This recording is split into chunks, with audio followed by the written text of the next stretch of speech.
Today's episode is brought to you by LaRosse Media. They make professional videos to fit any budget, so next time you need a commercial, promo, or corporate video, think LaRosse. Check them out at larossemedia.com.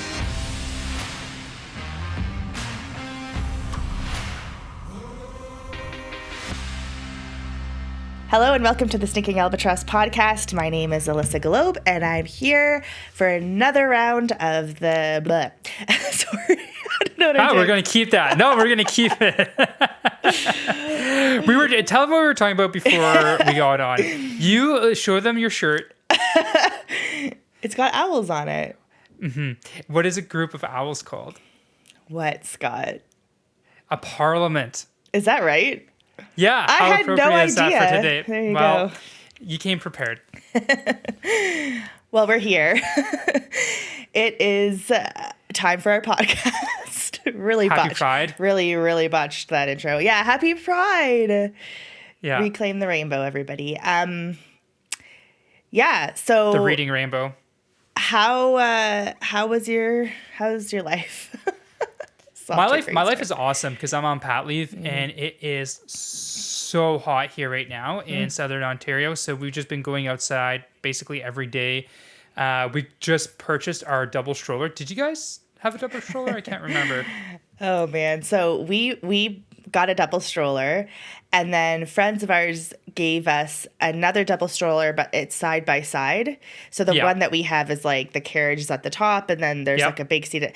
But then you can take the carriage part off, and then Abby sits on a little stool or stands at the front of it. So we got one of those. The toddler, what do they call it? Like the toddler platform or something like that. And then we also have our single stroller from before. So we have like 3 giant strollers in the garage that Aaron complains about every day. He's like, get rid of one. And I say, like, they're each useful in their own way for different circumstances. So you do use the side by side from time to time? Yeah.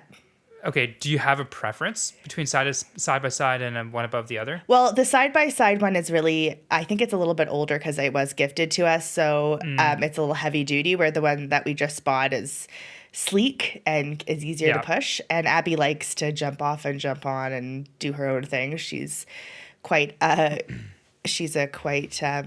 energetic toddler, so I do prefer that one. Okay, yeah, we just purchased ours the other day, and we decided to go brand new. We thought about getting like a used one, but the thing is that if you want to get the car seat that can like click in and everything, then you have to get a newer one, because very few times can you find an older model, even a couple years old, like from 2020 or 2021 on Marketplace, that has all the gadgets. And if you don't have all the gadgets, then it's not going to be compatible. And God willing, we're going to need to use a double stroller quite a bit going forward for the next number of years. So we decided to make an investment. It was worth more than the used car that my brother-in-law purchased for himself. So they're not cheap. Yeah, mine was like $200, so... Mine was not that. But hey, we got the double stroller, so we're looking forward to... I got another week and a bit of pat leave, and now we can take everybody out at the same time, which is going to be really nice. Yeah, that is good.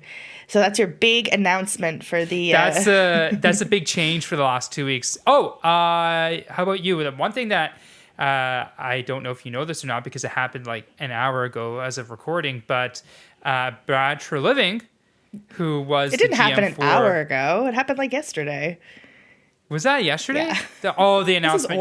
This is old news. It was the press conference was an hour ago. Okay. Yeah. So the press conference happened today. Yeah, the announcement was yesterday. That's right. The press conference is today.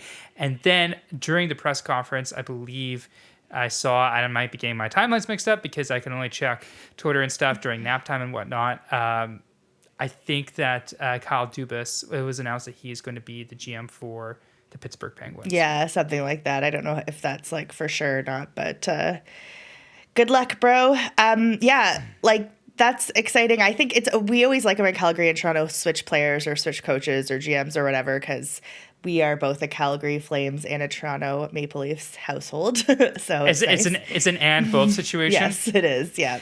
So now you two have a team in both conferences. Is that how that works? Exactly. Except ours is a better conference, but it's okay. Yeah, it is.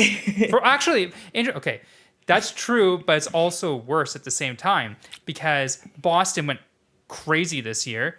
although they lost in the first round, which must make you feel awesome. But at the same time, because Buddy, what's his name, who's played like 3 NHL games, scored a goal for Chicago for the very last game for Pittsburgh. That's the only reason why Florida's in. Florida had a worse record than the Jets, and then I think the second or the 7th place seed team for the playoffs this year in the West as well. It's just like what happened with Montreal like a few years ago. So except that team's like actually talented. The Panthers and Bobrovsky, and Bobrovsky, like they were a President Trophy winning team last year. All I hear about is Aaron complain about how Tkachuk wasn't like that on the Flames, but it's true though. That's what it is. It's true. Yeah. Like change of scenery can change quite a bit. And they got Paul Maurice, and I love that guy. And there's a lot of Manitobans that play for Vegas. It has the highest number of Manitobans of any team in the NHL. I think it has the highest number of Canadians of any team in the I think NHL. Florida's going to win it. I don't see it. They're just my one concern for Florida is like they had like basically a week off in between, right? Yeah, because they swept Carolina, so hopefully that doesn't like slow down their momentum. Yeah. Our dog almost died, kind of, not really. We have like a Soda? Aaron had. What'd you do? Well, she's 14, so Aaron got her when she was a little puppy, and he was a singleton and a bachelor, and she was his trusted and loyal companion forever. And I don't know. I don't even know what she is, like a cocker something. She's cute and little and furry and white, and I don't know anything about dogs. So she was like getting sick here and there since Easter. And, you know, we just thought, she's eating a lot of people food because our kids are pigs and they throw food all over the ground and whatever. But little things started to happen. So we took her to the doctor, or the vet, I guess. And the vet said, her liver enzymes are high. And then he gave Aaron different possible solutions. Like, it could be treated with antibiotics, or it's like a mass in the liver and she probably shouldn't get any surgery because she's so old and we have to take care of her. Kind of thing. Like, these were like the two possible outcomes. Right. One was nothing, one was like she's dying. So I've only ever seen my husband cry on 3 occasions. The first was when he had tears in his eyes when he brought me to his father's grave for the first time. He cried on our wedding day, and he bawled when the vet told him about soda. So it's a progression, right? Yeah. It's a progression. But anyway, she had an ultrasound today, and it was just the infection, and she needs antibiotics, and she's fine. So did he cry even more from tears of joy? No, he kind of had researched it a little bit more last night, and all the symptoms of a dying dog were not there with her, which always was confusing to me. Like, yeah, she would get a little bit sick here and there, but she's still energetic. She still scavenges for food, and like she's cheery. She's not in a depression or anything. So anyway, I don't know anything about dogs, but I just figured, she's fine. And I was right. For a cute little thing, and I like soda because when you and Aaron were first married and I went to go visit you guys in that summer of 2020, you guys were still at the smaller place, right? Yeah. Storybrook Lane or whatever it's called. And Soda would come and sleep with me in the living room. I don't know if you remember that or not. Yeah. Yeah. So yeah, she's not bad. No, she's good. We go back. But enough about hockey. Enough about puppy dogs and strollers. And strollers. Let's get right into it. Yeah, so Monday was the Alberta election, May 29th, and that was a crazy busy day for me, but it was good. It was really, really hot. It did rain on and off. So, but it was overall good. It was like I woke up having a lot of anxiety because I honestly, up until that point, I was pretty sure the UCP was going to win. But then I just there was that fear that, we could be stepping into an NDP government when I woke up the following morning. So I had a bit of anxiety. Did some stuff in the morning, went out and scrutineered all afternoon and all evening, was there at the polls when the ballots were being counted at the riding that I was helping in, went to the after party, still on the drive to the after party. And then even when I left on the after party, the pundits were still like, there's no results and what the heck is going on? And everyone's complaining and they were trying to fill up time. So we didn't know what the results were. But the UCP had a lead from the beginning, but it was just like, how much of a lead was it going to be? So basically, how it's narrowed down right now is that the UCP won 49 seats, the NDP 38, and there is that one independent in Jennifer Johnson. 11 of those 11 is that when 11 seats are in Calgary that the NDP picked up. Is that right? I have that down, but I wanted to double check that. Yeah, let me double check that right now. I have a handy dandy little chart. And let's see the gains. So that's Calgary, 1, 2, 3, 4, 5, 6, 7, 8, 9, 10, 11 gains for the NDP in Calgary. Yeah. 1 in Edmonton, 1 in the rural area being Banff, Kananaskis, and another one kind of like Edmonton-ish area in Sherwood Park. Okay. Like suburban Edmonton. So 3 in Edmonton, 11 in Calgary. So it's a 10-seat spread, which will be the narrowest majority of any Alberta government. The NDP will also form the largest official opposition in Alberta's history. The turnout was down from 70% in 2019 to 62%. The UCP won 52% of the popular vote, down only 2%, and the NDP 44% of the popular vote, which was up 11%, which is an all-time party record. In Calgary, Acadia, where the former health minister Tyler Shandro was running against NDP Diana Batten, that one was the tightest. She so far has only won by 7 votes, so that will be an automatic recount. And Calgary Glenmore, the NDP had 30 more votes than Whitney Isaac, a UCP former cabinet minister. 5 of the races were within 200 votes, or 1%. That was Calgary North, which the UCP won by 113, Calgary Northwest, which the UCP won by 149, and Banff Kananaskis going NDP by 199. 6 former cabinet ministers will not be returning: Jason Copping, Jason Luan, which is my riding, Casey Maju and Nicholas Milliken, Jeremy Nixon, and Tyler Shandro. And then Miranda Rosen, who is in Banff, she was the parliamentary secretary, and she also lost. Just in terms of social conservative issues, 3 outspoken pro-abortion UCP MLAs are not coming back in Leela Ahir, Dave Hansen, and Whitney Isaac. And although we do have fewer MLAs overall, they now represent a larger percentage of the UCP caucus because... Fewer pro-life MLAs. Yeah, sorry, what did I say? MPs? Just fewer MLAs. Yeah, there's still 87 MLAs. yeah, fewer pro-life MLAs, but we now represent a larger percentage within the caucus. And then another kind of side point is that we also have a very interesting, unique kind of instruction manual as to how to remove a pro-abortion MLA in Leela Ahir, with everything from the board takeover to then winning the nomination and then the election. So, and frankly, a solid candidate too. Very solid, yeah. So that is basically what I have in terms of statistics, but I'm sure, Scott, you have a lot more, so I'll throw it over to you. Yeah, okay. So I've been crunching some numbers here, obviously, because that's like why I'm here. And one thing we like to talk about right now is if you can't measure it, you can't manage it. So you want to know exactly what happened, where, and then you can kind of, once you know the numbers and the lay of the land, you look at some timelines, then you can kind of decipher why is this happening. Mm-hmm. And so Alissa and I are in the process of putting together one of our trademark phenomenal blog posts on this, and it's a little bit difficult because I'm waiting for my kids to take naps or go on walks, and I can do research while I'm guiding the stroller, not trying to direct into traffic, looking at my phone, and then at night as well. With that much money that you spend, it should be directing itself. The stroller. Yeah, exactly. No kidding. Eh? I didn't even say what the amount was, but you know it's a lot. So, anyways, I hope producer Dave isn't with us here today. He's traveling, and hopefully one of these days, because he is always going to the most cool places. And hopefully one of these days he can take us on a on a little field trip. Yeah, sure. But hopefully he can put up some of these graphics, because it'd be very, very helpful if people can see on their screen while we're talking about this. And so, all right, so if we want to look kind of like overall what has happened, I think this is really important to look at. So the first kind of want to talk about is like, let's look at what's happened in Alberta provincial politics for the last 10 years. So in the last 10 years, there's been, roughly 10 years, There's been 4 general elections in Alberta. 2012, when Alison Redford won as the leader of the PCs, and that's when Danielle Smith was leader of the Wild Rose. So they had the split Conservatives in Alberta.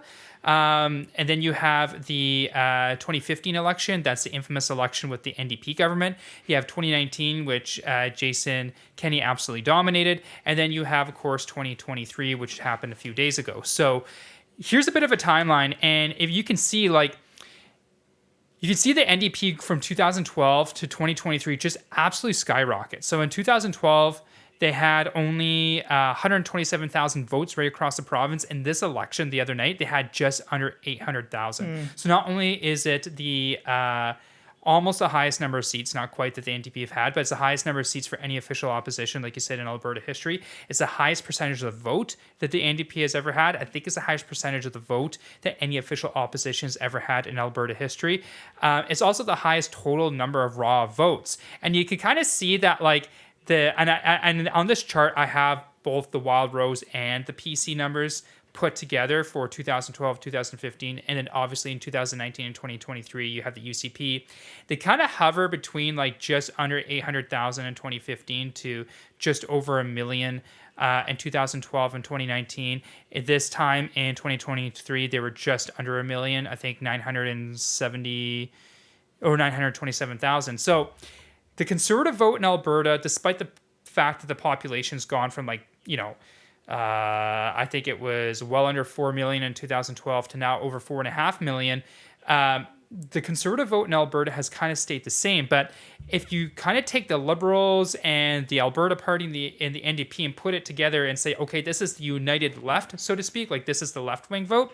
You look at this graphic here, and the left-wing vote in Alberta has skyrocketed, right? Like it's getting closer and closer to the Conservative vote. And this is kind of what I want, right wing, quote unquote conservative parties, federally, but especially provincially in this country to pay attention to. Because I think like Alberta, Alissa, you were originally from Ontario, right? You grew up and you moved to Alberta a number of years ago. Like everyone outside of Alberta thinks of Alberta as being like this bastion of conservatism in Canada, right? And when you're looking at these numbers, and we can only go by the numbers, that's not the case anymore. And it's not just happening in the cities. So if you look at Edmonton here over the last number of years, so you have that thick orange line, that's the kind of united left vote. So the Liberals, the Alberta Party, and the NDP put together. The dark blues, obviously, the Wild Rose and the PCs. And then, of course, from 2019 onward, the UCP together. So in Edmonton 10 years ago, the two predecessor parties of the Wild Rose and the PCs, they had more votes than all the left-wing parties in Edmonton. Can you imagine that, Alissa? The Conservatives, as a united conservative kind of vote in Edmonton 10 years ago, had, 50,000 more people voted for them in the city of Edmonton in those 20 ridings, as opposed to the left, to the united left. Now in 2023, there's over 100,000 people more votes. There's over 100,000 more votes for the NDP and the other left-wing parties in Edmonton than there is for the United Conservative Party. That is a vote swing over 10 years of minus 162,000. But everyone will say, well, that's Edmonton. All the civil servants are up there. Edmonton's, Redmonton is what a lot of Calgarians like to call it. Okay, fair enough. That's fine. Let's look at Calgary then. So 10 years ago, in 2012, the Wild Rose Party and the Progressive Conservative Party of Alberta together, that kind of united conservative vote, they had a vote margin of 438,000 votes in the city of Calgary. So a huge margin. And, Calgary's kind of was said to be like the capital of the new conservatism in Canada, or kind of the capital of the new West. It's an oil city. It's founded on conservative values. It has a lot of people who live in Calgary, born and raised in Calgary. Their families came up from the American Midwest when Alberta became a province in 1905. So you have a bit of an American influence down there as well.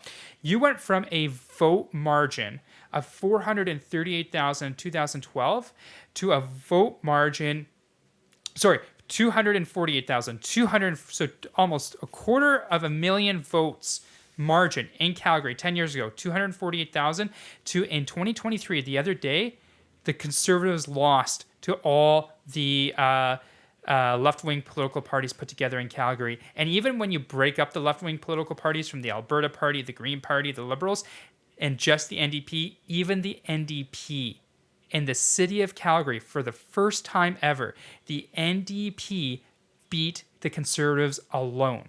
So you went from a vote margin of 248,000 in 2012 to a vote margin of minus 6,000 in 2023 to the quote United Left, about a minus 5,000 to the NDP. That is absolutely incredible. And it's not like that this is the lowest vote total for the two conservative parties, now the United Conservative Party, because they actually had a fewer amount of votes in 2015 when the NDP won. The NDP still were, well, let's see, in 2015, the PCs and the Wild Rose got 234,000 votes in Calgary. The United Left, so to speak, had 193,000 votes. So you're talking about a 40,000 vote margin in Calgary, and that's now gone. Now that's it doesn't exist. Now left-wing political parties are doing better in Calgary. And one final thing I want to talk about here, Alissa, is this is also affecting in Alberta the rural areas. So we have a friend of ours who described the result of this election as the closest blowout in Canadian political history, because it's the smallest percentage of seats that any government has ever won in the history of Alberta, but you still have a 10-seat margin in a 87-seat legislature. Like, it's still a relatively safe majority. So I would describe it as maybe like a medium safe majority, not like a super strong majority, but it's not a weak majority by any stretch of the means. If you look at rural Alberta, 10 years ago, there was a vote margin of almost 500,000, 438,000 in 2012. In 2023, it's still a big margin for the Conservatives, but that margin has been reduced by almost half to 253,000. So your vote margin for the Conservatives in the city of Edmonton, minus 162,000. In the rural areas, minus 185,000. In Calgary, minus 254,000. Conservatives in Alberta are bleeding votes, or they're just being stagnant while the left grows. Why is this? Well, I did some research, Alissa. However, because it did increase quite a bit in each of those charts in 2019. And then it really drastically decreased in 2023. So it did increase quite a bit in all Calgary, Edmonton, and in the rural areas in 2019. So is this an actual voting trend? Or is this has to do with other factors in terms of, when the party's united, when there was a popular leader versus an unpopular leader and all of that? Or do you think this is an actual, that Conservatives are bleeding to the left, or they're not increasing their votes? Well, I think there's a couple of factors. So one of the things I wanted to highlight here is that if you kind of look for the last 10 years, like the Conservative vote, the United Conservative vote in Alberta has kind of stagnated between that 800,000 to 1 million range. Like, it really hasn't moved. You're right. The high point was in 2012 when you had Jason Kenney as leader of the United Conservative Party. 2019, yeah. Pardon me, as Jason Leader's leader of the United Conservative Party, to get rid of, the first socialist party or left-wing party since when the Liberals were in power way back from 1905 to the 1920s. So you had a really motivated vote, and that could be a part of it. But regardless, even in that election, the United Left, the NDP, increased their total number of votes. Not by much, but they still increased their total number of votes. And in 2019, yes, Jason Kenney got more votes than Danielle Smith. He got more votes than both Jim Prentice and Danielle Smith in 2015 when you had the PCs and the Wild Rose respectively. And he barely had more votes than in 2012. So if you kind of consider 2012 to 2019, which is 7 years, the Conservatives barely increased the number of total votes that they had right across Alberta. But if you compare 2012 to 2019 for the United Left, that went from, under 500,000 votes to over 800,000 votes. Mm-hmm. So what is happening? Well, if you look what's happening in Alberta from in 2020, and this is just provincial migration, right? So this isn't immigration from former countries. This is just net people from other provinces moving to Alberta. So all the people that are moving out to Alberta, minus all the people leaving Alberta to other places in Canada, this is the net interprovincial migration numbers. 2020, just under 8,000 people. 2021, just under 35,000 people. 2022, so last year, just under 150,000. In the last 3 years alone, there's been almost 200,000 more people from other provinces moving into Alberta than moving out of Alberta. And that doesn't obviously include, it's a net number. So that includes people leaving Alberta. Most people who move to Alberta, like how most people move to Ontario, move to Calgary, how like most people to Ontario move to Toronto, to the GTA. A lot of people who are moving to Alberta come from British Columbia and Ontario, particularly from Metro Vancouver and the GTA. So what's happening is you're having more people move into Alberta from other provinces. And when you as a conservative government refuse to get involved in the cultural war issues, you are ceding that territory, despite the fact that you've been in government for, 6 of the last 10 years, despite the fact that you've been at control of all levers with a majority government for education, for health, for whatever, you've basically ceded a lot of this cultural stuff to the NDP, whether they're in opposition or whether they're in government. So but wouldn't these people who are coming already be Liberals, like Metro Van and the GTA? That's what I'm saying. So they're coming into Alberta, but what is the government doing about it? So when you move, for example, to Florida with Ron DeSantis as governor and with a Republican majority in both houses in their state legislatures, they're taking control of the education system. So when you move to Ron DeSantis, Florida, and your kids go to school in Florida, they're being taught Floridian values. And if you don't like it, then don't move to Florida. I don't think you can say the same for when kids are moving to Alberta, particularly to Calgary. Now, I think a lot of people who move to Alberta, despite the fact they're from the GTA or from Metro Van, a lot of them will be, kind of taking those small L liberal values with them to Alberta. But at the same time, a lot of them will be probably trying to leave some of that behind because that's why they are moving to Alberta. So I think a lot of these parents who are moving to Calgary would have an expectation and a hope probably that their kids who are going to publicly funded schools in Calgary won't have the same wokeist bullcrap being pushed down their throats like they did in, let's say, Burnaby or Mississauga. But you know this, Alissa, oftentimes in Calgary, some of those publicly funded schools in Calgary are even worse than the ones in Burnaby and Mississauga. So I think what we're saying here, what I'm trying to say is that if the Conservatives are just going to rest on their laurels and just keep talking about carbon taxes and stuff like that, which, don't get me wrong, I'm not a fan of the carbon tax. Yes, I don't think it should be a thing, and I'm happy there's a political party or political parties that are out against it. But when you refuse to actually engage and shape the culture, and this is something we talk about a lot, as much as culture informs the law, law also informs the culture. When you refuse to actually engage in these cultural values, when you let the NDP dictate what candidates you can and cannot have running for you, when you let the NDP and their supporters dictate crazy asinine bylaws in the city of Calgary, when you keep NDP laws for 4 years, like the abortion bubble zone ban for abortion clinics, and when you just let the NDP kind of dictate just general cultural norms, don't be surprised that the left keeps increasing in Alberta and you're just stagnating, if not losing a little bit. This is my alarm bell that I want to sound off. I was laughing so hard on my way home from the one of the after parties that I was at because I was listening to CBC radio. I don't know who was on. Anyway, so they had a bunch of commentators on, and at one point they were talking about Jennifer Johnson from Lacombe Ponoka, and so all the commentators, including the host, were talking about how horrible she was, how one of the women was like, "This is not where we want to go as a province. This is terrifying to me." Another guy was like, "I just want to reach out to all those struggling. Like, there's a home for you, even if these candidates say that there isn't. Like, you're not excluded, whatever."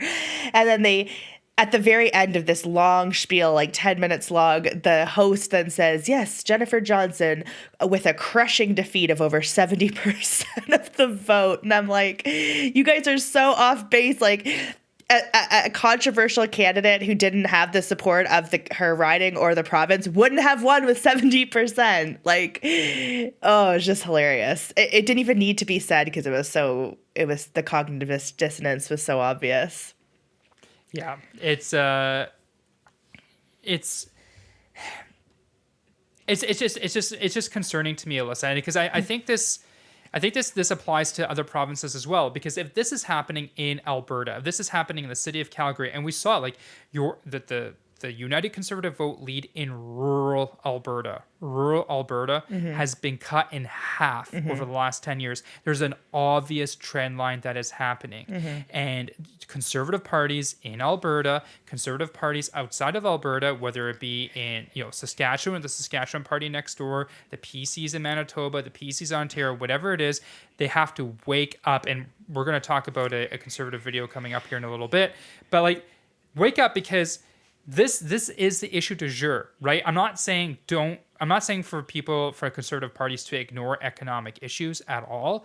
But it's not an either or, it's an and both. You have to start talking about cultural issues, because you're losing the culture. And once you lose the culture, you're going to start losing votes. Now, a lot of the pundits and even, establishment conservatives say this is exactly the reason why we're losing, is because we have these pro-life MPs and we have these Jennifer Johnsons talking about against trans rights and things like that.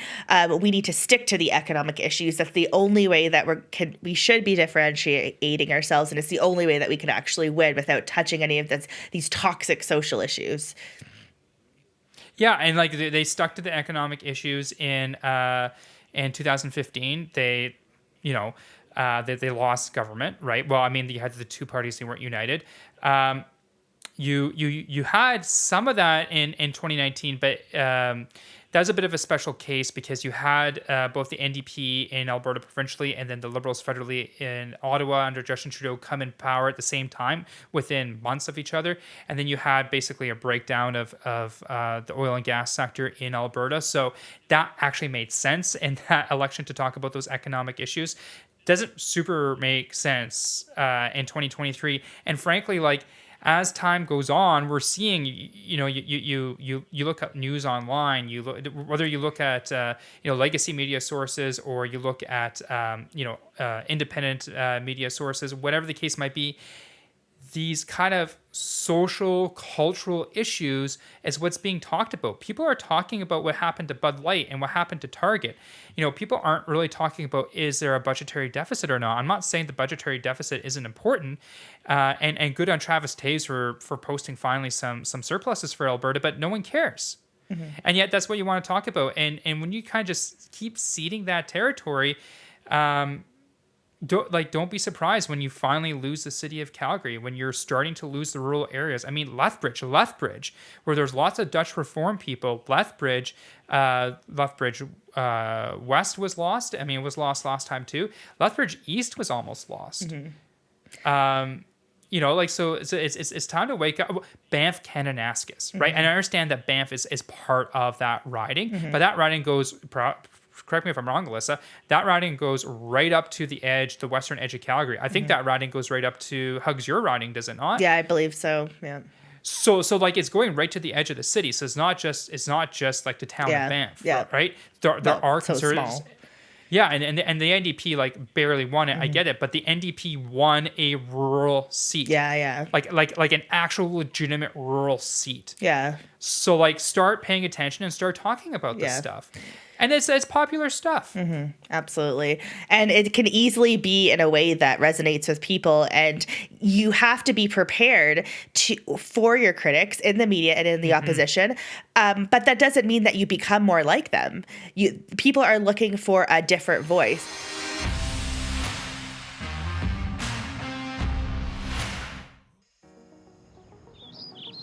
We live in a world that grows through communication. Every connection comes from a dream to be heard and realized. To welcome a better future. What are your dreams? LaRosse Media will help communicate your vision through our professional video production services and marketing strategies. Start building connections to your future audience. Visit larossemedia.com and be sure to check out our extended service options. Dream, produce, market, succeed with LaRosse Media. Serving Canada from coast to coast to coast.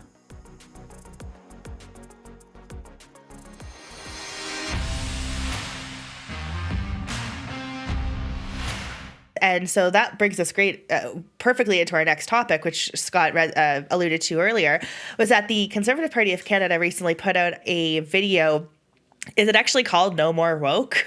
Yeah, that's exactly what it's called. Yeah. So it's called No More Woke, and it's an excellent video that was far better than previously when Pierre Polievre was talking about wokeness and the Trudeau government. And instead of, us just talk about what happens in the video, it's a short video. I'll just play it for you now.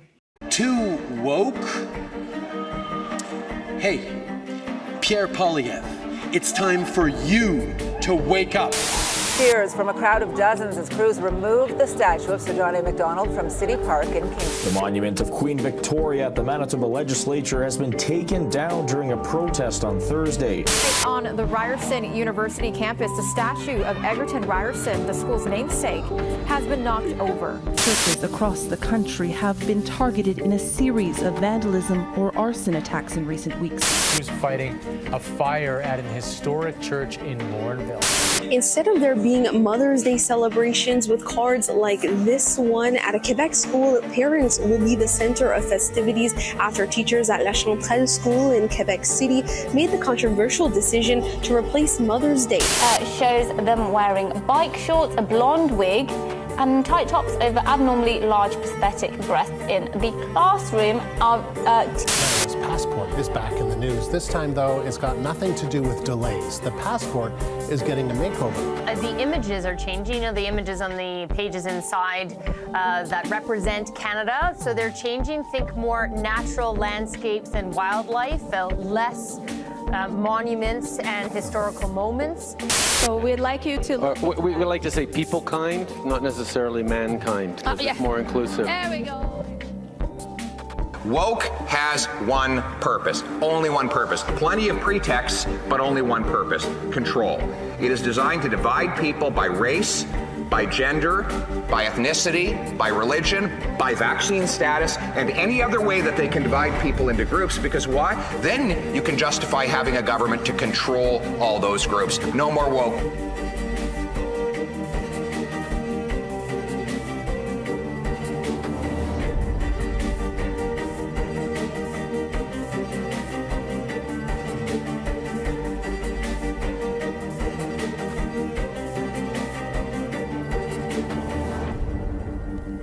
So as you can see, this video talked about knocking down statues, removing Mother's Day. It talked about the teacher with the prosthetic breast in Ontario. It talked about Busty Lemieux. Busty Lemieux. It talked about, even COVID issues just in terms of vaccine status. So, what I find interesting is that on two separate occasions, it did actually talk about this gender ideology, which I think is a very positive thing. And also, just taking down Canada's history. Like, even in Calgary, they, for a moment, were going to have fireworks display on Canada Day. Like, these issues aren't necessarily more social conservative issues. They're cultural. They're cultural, and it bothers Canadians. And if you don't do anything to respond to that, then you're ceding so much ground. And then what's the difference between your party and the oppositional party? So I really like this video, and I hope that they do a better one, a bigger one, and they continue on in this way as well. Yeah, it's a great step in the right direction. It's not quite there for me. The one thing that's not quite there for me on is it identifies all these things that are woke, and it identifies things that are legitimately woke. I think this is the first video I've seen from the Conservatives since Pierre's been leader that has nothing to do with economics, which is great. It's sad that it's taking that long, but that's a good step in the right direction. So a little bit of background is the reason for this video, and the reason why it's called No More Woke, which I think is a great title, is because at the Liberal Party of Canada Policy Convention a couple of weeks ago, Justin Trudeau was giving a speech. And by the way, anyone who is really not a fan of Justin Trudeau, I encourage you, legitimately encourage you to go and watch and listen to that half-hour speech that he's given. I know it's very difficult because you're not a fan or whatever, but that's all the more reason to do so. Mm-hmm. So if you're ever reading in the media, particularly conservative media, that Justin Trudeau is weak, his caucus doesn't like him, is he going to run the next election? He might resign.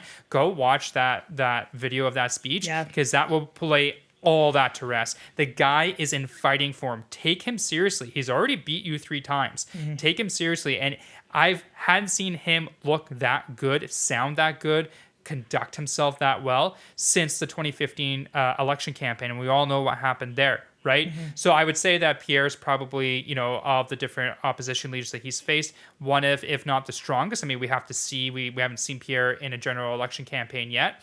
But one of the things that Justin Trudeau did was he actually called out Pierre in it. And he says, you know, Pierre Polievre calls me woke, and, you know, I am woke. And Pierre, it's time for you to wake up. It's time for you to wake up. And then he lists 3 policies and that are actually woke policies. The next day, Pierre is in Newfoundland and Labrador for party business, speaking to different party members and a couple speeches or whatever. And so he's driving from event to event. And so there's, he's not driving, obviously, he's in the passenger seat, but he's recording this video responding to Justin Trudeau and saying, you know, I'm not woke. And then he lists 3 policies of Justin Trudeau's are woke, and none of them are woke. Yeah. One of them was the carbon tax. Yeah. Okay, whatever. One of them was, you know, the high crime rates of violent crimes, and like that's maybe a little bit. And then the other one was like, you've increased the cost of the bureaucracy by 150%, and now we have a strike. It's like, you don't know what woke is, and so I'm glad that there's someone in the party or in the OLO or both. There's like, Pierre, like, let us just put together this video. We'll show you what woke actually is. So that's really, really good to see. I guess like my criticism of it is that's great. You've identified these things and you've finally identified things that are actually woke, but you haven't told me what you're going to do about it. Are you going to put up those statues again? Are you going to change? Now, they did say they changed the passport back, so I'll give that to them. Like, so you're going to change the passport back. Like, what are you going to do about the Mother's Day stuff? And the video is the first time I've seen it from the Conservative Party of Canada, very softly, very loosely, but it is alluding to gender ideology issues. What are you going to do about that? Yeah, that's what I want to know. Right before this podcast, I was checking out some question period and some debates in the House of Commons. And on May 11th, they talked about being woke again. And it was Pierre. And he first went up against Environment Minister Stephen Guilbeault. And then he went up against Karina Gould. And so when the environment minister was talking, you know, that's when Pierre had that line, he's so woke, Canadians are broke, and everybody applauded. But what was interesting is that, again, the same thing happened. Like, he talked about different issues that were woke, and he also included abortion. In both Karina and Stephen's addresses to the Conservative Party, they talked about abortion. You know, Stephen said a woman's right to choose. And then Pierre responded, oh, he's so woke, Canadians are broke. Woke means, you know, raw sewage, Canadian tax dollars, carbon tax. And then another MP, I think it was John Nader, talked about the passport. And then Karina Gould stood up and said that the Conservatives care more about symbols rather than action. And again, she talked about a women's right. She's like, you know, these politicians are working with Campaign Life Closure and a pro-life movement on the Hill, making it harder for a woman's right to choose, but they never actually they never even addressed remotely the cultural issues. They just talked about, you know, how expensive it is for a single mother or whatever. So it was going on that trajectory, and we were all like making fun of them all the time. Like, the Conservatives are so clueless. They cannot accurately and appropriately respond to these cultural issues. And every time they talk about woke, it's even more and more embarrassing. And then finally they put out this video. So maybe they were listening to all the criticism. Maybe they've tapped our phones. Who knows? But I think it's definitely a step in the right direction. And hopefully we see more of it. And I know that, like, abortion isn't necessarily a woke issue. It's definitely more of a, you know, cultural, political issue per se. I do think that they keep not responding to these attacks. And so the Liberals keep using them over and over again. And I know Conservatives on social media get angry and they're like, oh, whenever the Conservative or the Liberals are down in the polls, they bring up abortion. Why do you think that is? Because you guys can't actually respond in a way that would increase your numbers in the polls, which can be done. You just ignore it, or you backtrack, or you deflect, or whatever. And that's why the Liberals keep using it. Like, once they realize how to respond to this issue, instead of trying to become more like Liberals on this issue and thinking that's the best way to combat it, that's when we'll actually see an increase of support to the Conservative Party, in my mind. And you know what, Alissa? In the last month, because the reason why the Liberals brought this up, like you said, around May 11th, is because that's the national, you know, kind of that second Thursday in May is the National March for Life in Ottawa. It was also around the time of Kathy's bill, which has nothing to do with abortion. It's protecting unborn victims of crime, preborn victims of crime.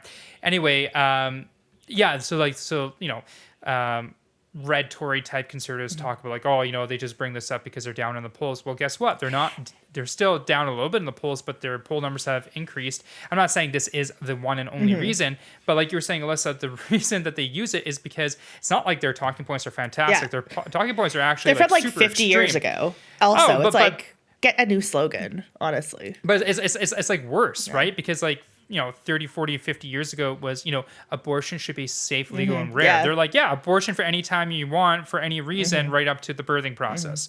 And maybe even after for some of them. So it's not like their position is like in a place of strength. It's the fact that they know that the Conservatives are weak-kneed on it, including, unfortunately, right now, Pierre, who is the leader of the party. So like other people look to him in the caucus for leadership on everything because you are the leader, which is also just asinine in and of itself. You are an elected member of parliament. Like you can think for yourself. That when the Conservatives look squishy on it, not having one position one way or the other, then people have less confidence in the Conservatives. People have less confidence in Pierre Polievre. Because you're not taking a strong position. And that's what we saw with Andrew Scheer. Clear position at least. Yeah. Like a clear position at least, yeah. Andrew Scheer pleased no one. He pleased no one. He was personally pro-life, but he won't do anything. So like the people who are, all the SoCons in his base were like, you're wishy-washy, we don't like you. And all the red Tories were like, you're pro-life, we don't like. So like you need to actually have talking points the exact opposite way that Andrew Scheer did. There was a lot of good things that Andrew Scheer did, but that on that specific issue, it was difficult for him. And so they have, I think in order to be better, we have to learn from our mistakes. I also think it's really funny when conservatives say like, oh, why don't all the pro-life people who are ruining our party go join the Christian Heritage? It's like, really? Do you really want all the people who are pro-life or social conservative in the Conservative Party to go join another party? Because then you would lose, and so badly and forever. So I don't think that they understand what they're saying.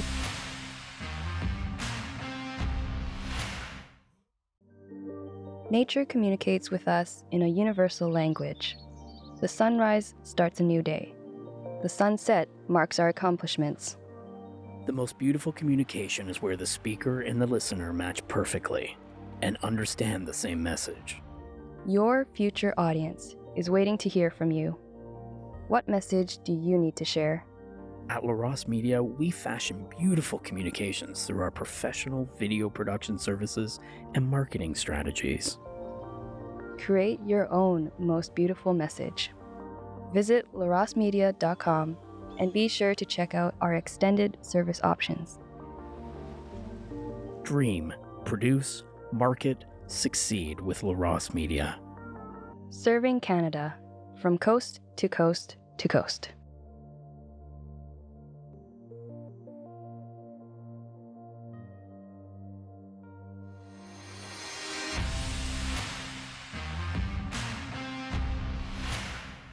That's a really great segue to our last topic here, and that was a Substack article from Fred Delory that he wrote earlier this week. Fred is the former campaign manager for Aaron O'Toole for his leadership run in 2017, his leadership run again in 2020, and then for the 2021 federal election campaign for the Conservative Party of Canada, he was the campaign manager. So long-time staffer on the Hill. Alissa and I have known Fred for a number of years. There's been a couple of nominations that we were trying to work on together with some of his candidates for provincial nominations in Ontario before that they were disingenuously and randomly and spuriously disqualified for the most, whatever reasons. Non-reasons, really. So he wrote an article recently. I don't know, Alissa, do you have an intro into this? Do you want to do the intro? No, go for it. Okay, so he wrote an article recently on his Substack basically saying,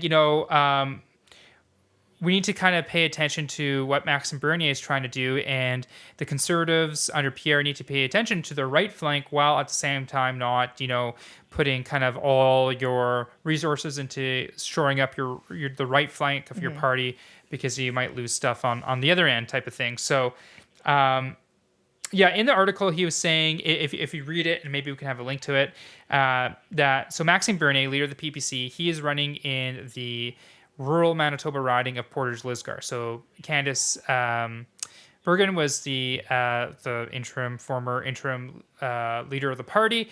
This is her riding that she's represented for about 15 years.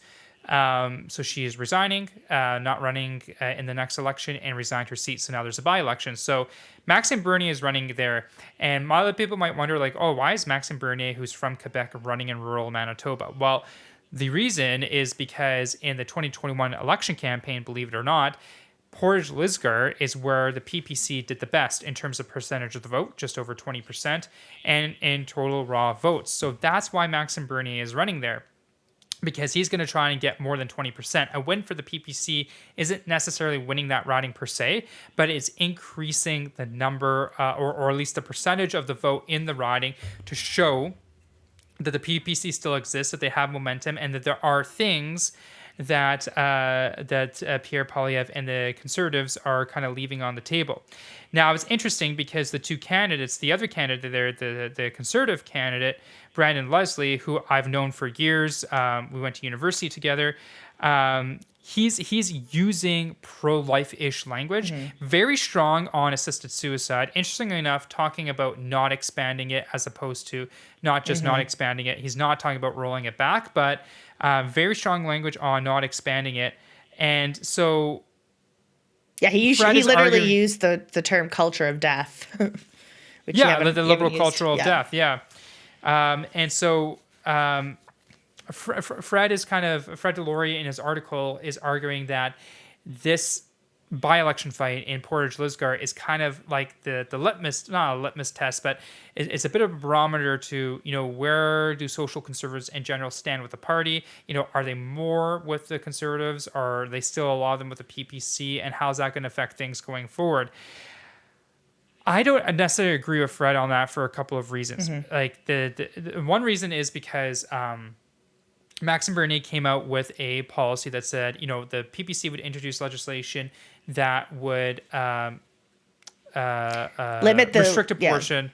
Restrict abortion after 24 weeks gestation, so going into the third trimester, with exceptions for life of the mother and I think maybe health, sexual assault. It says mother's life or health are at risk. There's been rape or abuse, or if the baby has a lethal abnormality or no brain function. So a lot of... There's a lot of exceptions. Yeah. Okay. So there's that. And then when he talked about it, he was like, well, personally, I think it should be at 12 weeks, but I'm introducing 24. And then when Andrew Lawton asked him straight up, are you pro-life or not? Maxime Bernier kind of evaded the question. But I think so. So that's why I don't think it's a good test, because it's not a very strong pro-abortion. Well, I don't even think Brandon's pro-abortion, so I'm not going to put that moniker on him. But it's not a strong pro-abortion conservative MP like Scott Aitchison, like Marty Morantz, who's in the riding next door in what will soon be Winnipeg West. Right now, Charleswood, Assiniboia, St. James, Assiniboia, Headingley. That's names being changed to Winnipeg West, thankfully. Versus a very strong kind of Laurelyn Tyler Thompson type of 100% pro-life PPC candidate. So it's not really like a good test. But I will say this. I think that a lot of the professional conservatives, I think what they don't understand, or what they're not quite picking up yet, is that the liberals and left-wing political parties are always going to use abortion against you. And like you said earlier, you have to have some sort of policy, right? You can't just say our policy is no policy. That people are like, what? I know where I stand. How do you not know where you stand? Are you that weak? What else are you weak on? But I think the social issue and the social cultural issue, especially in the next federal election campaign, that the liberals are going to utilize like a bludgeon and a huge wedge with the Conservatives, is gender ideology issues, particularly when it comes to minors, when it comes to children. And Maxime Bernier is talking the talk and walking the walk on that issue in Portage-Lisgar. He talks way more about that than he talks about abortion. And so that, to me, is very, very interesting. Yeah, it was kind of an interesting article. There were some things obviously I didn't agree with, but yeah, I think that, we've talked about this extensively, that having pro-life policies like a late-term abortion ban, like a sex-selective abortion ban, like, ultrasound legislation, pain capability legislation, things like that are popular. They have the majority of people who agree with them. Having some policy like that in your platform is easily defendable. It resonates with the majority of Canadians, because even though, polls are constantly saying that the majority of Canadians are pro-choice, when you actually look at the polls and you look at the questions being asked, the majority of Canadians even though they are pro-choice, they still want restrictions on abortion. So that's where you can differentiate yourself. Pro-choice with exceptions. Yes, pro-choice with exceptions. It's very rare. There's only like a small, extreme fringe minority of Canadians who think abortion should be legal up until birth for any and all reason, even with sex-selective abortion and that kind of thing. So it is something that I think is good that the PPC is picking up on, but it is also something that I think the Conservatives should be picking up on as well, so that they don't, give away 20% or whatever of the vote to the PPC. Or conversely, I think that voters should start to realize that, if the CPC aren't going to do that, well, who is? So it'll be interesting to see if he does get more than 20% in this riding. And conversely, I think it's good that Brandon Leslie is using this language, and hopefully, he will continue. Pro-lifers in the riding and across Canada can work with him to, help him understand the issue a little bit more and go forward. Because Candace was a pro-life, and there's a lot of pro-lifers in that riding, and I think that a pro-life representative is important. Yeah, exactly. All right. Well, you're just ready to go the whole time. You're like, let's go. Next topic. Are you hungry or something? No. Babies awake? What's that? Are the babies awake? Oh, like they're always awake. No, like we're done. That's it. We talked too much. That's done. Shut up and let's go.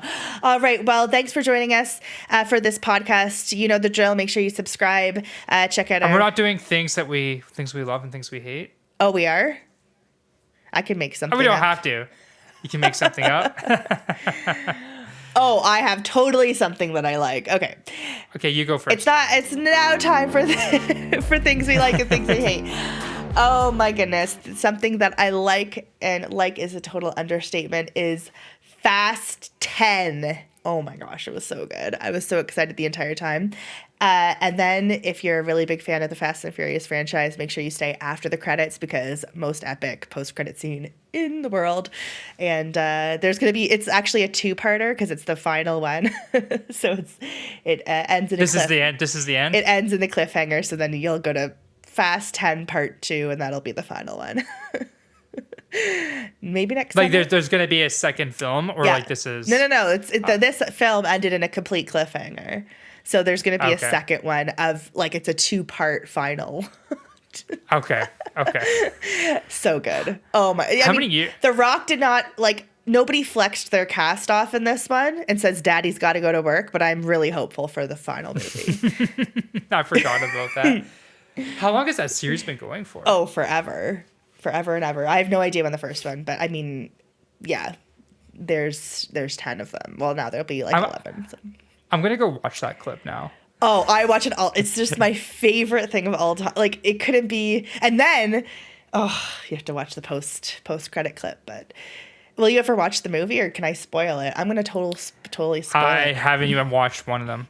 Okay, so the whole thing is that The Rock and Vin Diesel hate each other in real life. Their egos really, got to them when they were filming the movie. And The Rock said he's never, ever going to do it again. So they'd made some spin-offs with just The Rock and Jason Statham, and he wasn't in the last couple movies. So everybody knows about this big public feud. So, of course, if you haven't watched the movie and this is going to spoil it, just turn it off, or turn off this podcast early. But after the credits, credits, there's a guy in a mask and he's with all his policemen and they're fighting their way into this thing and this empty, you know, abandoned place to find whoever they're looking for, and no one's there, but there's just a phone and it rings and he picks it up and the guy, you know, says whatever, like is you know, owing him on, and then the guy like pulls off his mask and it's The Rock and he's like, I'm coming to find you, son bitch, like in The Rock voice, which is like his catchphrase. It was so good. I was so excited. They're the best, worst movies of all time. I'm happy for you. What's the thing you like? And if it's like intellectual in any way, I'm gonna like punch you in the boob.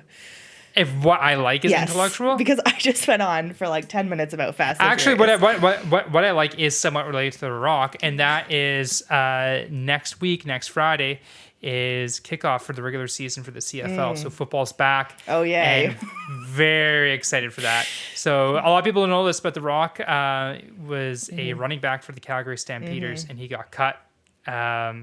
So he went to do this instead. Probably made a little bit more money. Yep. Now he's flexing his cast off and saying something. Yeah, exactly. Yeah. So yeah, pretty excited for that. Want to see if Winnipeg can make it back to the Grey Cup and actually win it this year. They got a stout team. It's veteran heavy, so we'll see if they can make it through the whole season without a lot of injuries. But there's a lot of great young guys that are going to be on the practice roster that we saw in the first preseason game, second preseason game being tomorrow night. So yeah, I love football, and I'm just happy that it's back. I'm happy for you, Scott. Thank you. Very happy. Thank you. All right, things I hate. Well, I didn't super hate it, but I did hate it a little bit, and that was the Ted Lasso finale, which came out yesterday.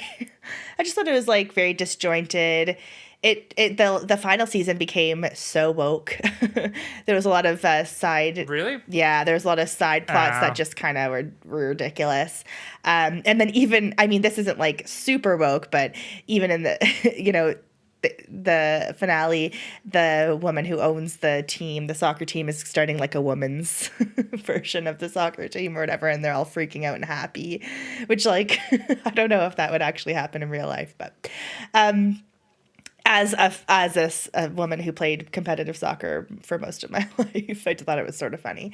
And then there was like different gay plots on the side and stuff like that, which were, it's funny. I always find it funny when they make these plots to be way bigger deals than they are. Like if somebody comes out as gay, like I don't like, wouldn't it be normal? Wouldn't it normalize it? Wouldn't they want it to be more normal? Like it's just an average thing than like this huge story and like you have to hide it from this, but you know what I mean? Like it's just like such a gigantic thing that they make it seem abnormal, which I think is kind of an odd strategy. But anywho, I didn't really like it. I thought it was bleh, but now it's over and we'll never see it again, and that's it. Was I haven't watched either show, so was this one worse than the Game of Thrones finale for you? I mean, I liked Game of Thrones. I liked the finale. I thought it wrapped up everything pretty nicely. I understand, people didn't like it, but I actually enjoyed it. So I'm not one of those people on that bandwagon. But Ted Lasso, the first season, I think you would really enjoy it. It's very I've heard lots of people just rave about it. Yeah, it's very well done, very good. Then it went downhill. It's too bad to hear that happened. Yeah. But, I mean, it's only 3 seasons, so even if you just watch the first one, that's good enough. But, yeah, went downhill. Yeah. What's something you hate? You know what? I don't really have anything. I'm on pat leave. The weather's awesome. Spending time with the kids. Mm-hmm.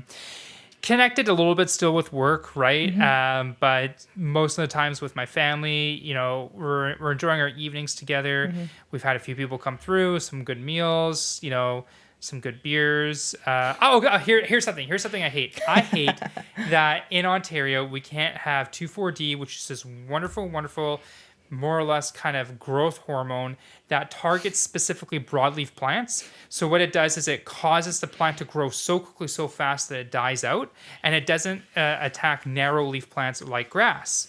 So in Manitoba and other places, everyone has beautiful lawns because we can use 2,4-D. We just started able to do it now in Manitoba because the NDP banned it when they were in power. But in Ontario, you're not allowed to use it. So I'm trying to make this concoction of all these types of fertilizers and stuff like that, and the grass isn't coming back. There's only so much I can control because we share like lawns with our neighbors, so our neighbors would have to do the same because then weeds and clovers and stuff come over. So, I mean, we're only going to be here for the summer and then a little bit in the autumn and we're gone. So I just would like to have nice grass for my daughter to run around on. Yeah. In her bare feet, you know what I mean? And that's what I'm trying to work for. And it's just, I'm getting it back a little bit, watering every night. And you always want to water at night because you don't want to water during the day because then it just evaporates. Yeah. So you want to make sure it actually seeps into the ground, into the roots. But Ontario, man. Like, don't we have a conservative government here? Yeah. Like, why the hell is this still banned in this province? Do you, though? No, we don't. Doug Ford was asked the other day of what he thought about the York Catholic School District not raising the pride flag, and he literally said no comment. And that he's marching in the parade. Yeah. And then Stephen Lecce, condemned them. So that's fun. On that note, we will see you in a couple of weeks. Make sure you subscribe so you know when our next episode is out. And, we'd love to hear from you. So add a comment, message us, do whatever, send hate mail. It doesn't matter. But we'll see you again. That's mostly what we get anyway. So. We'll see you next time. Thanks for joining us. All right. Bye for now.